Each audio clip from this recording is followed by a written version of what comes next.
और कुछ भी अगर पप्पू जी के साथ आपकी गिरफ्तारी के अंदर कुछ भी होता है, जिसका मुझे पूरा शक है कि ये लोग गिरफ्तारी के नाम पे षड्यंत्र कर रहे हैं, उनकी जान को भी खतरा है।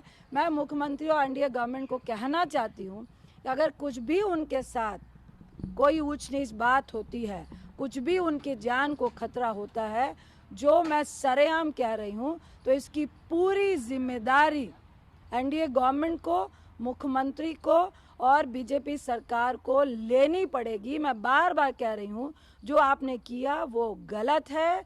एक व्यक्ति अगर किसी की मदद करना चाह रहा है, एक तरफ आप ये कह रहे हैं कि आप अस्पताल नहीं जाए क्योंकि यहाँ पर आपकी सुविधा नहीं है, लोग मर रहे हैं।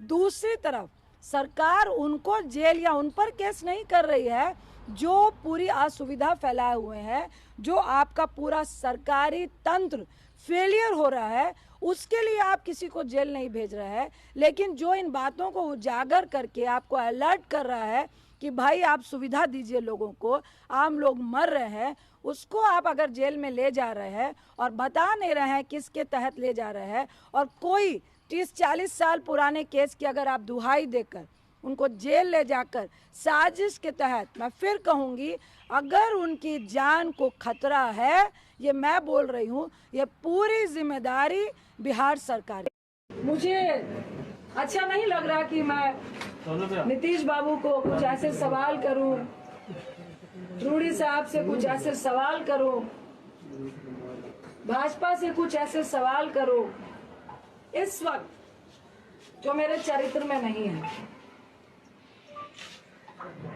पप्पू जी को आज जेल भेज दिया गया।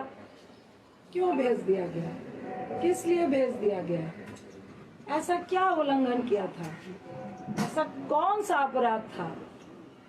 32 साल पुराना केस, सुबह 9 बजे से घर से लेकर गए हैं। पहले बोला लॉकडाउन का उल्लंघन है। भाई दिल्ली में लॉकडाउन का उल्लंघन, अगर आपने मास्क नहीं पहना है 500 रुपए का पर्ची काट के आपको वार्न करके भेज देते हैं, ये होता है लॉकडाउन का उल्लंघन।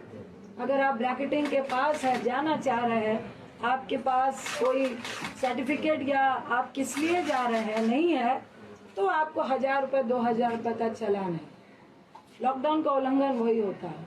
उनको लगा कि अब लॉकडाउन का उल्लंघन से तो बात नहीं बनेगी, तो ये कौन लोग थे, किनके इशारे पे हुआ?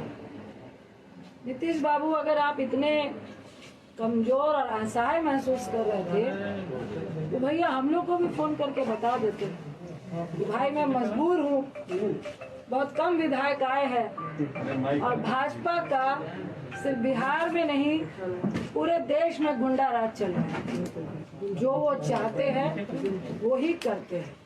सत्ता में अगर आप हैं तो वो चोर नहीं है, अगर आप सत्ता में नहीं है तो आप चोर हैं। मुझे तो परेशानी के साथ हंसी भी आ रही थी कि ना चोर को पकड़ूंगा ना चोरी को पकड़ने दूंगा, ना मैं खुद काम करूंगा ना किसी को काम करने दूंगा।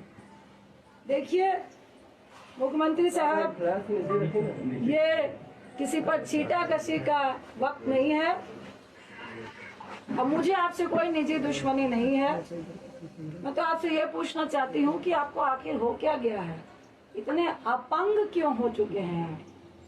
ऐसी कौन सी चीजें हैं जिसके दबाव में आप वो सब कुछ कर रहे हैं जो बिहार को गवारा नहीं है? क्या बालिका गृह कांड है? क्या आपकी बहुत सारी फाइलें हैं? क्या आपके केस है?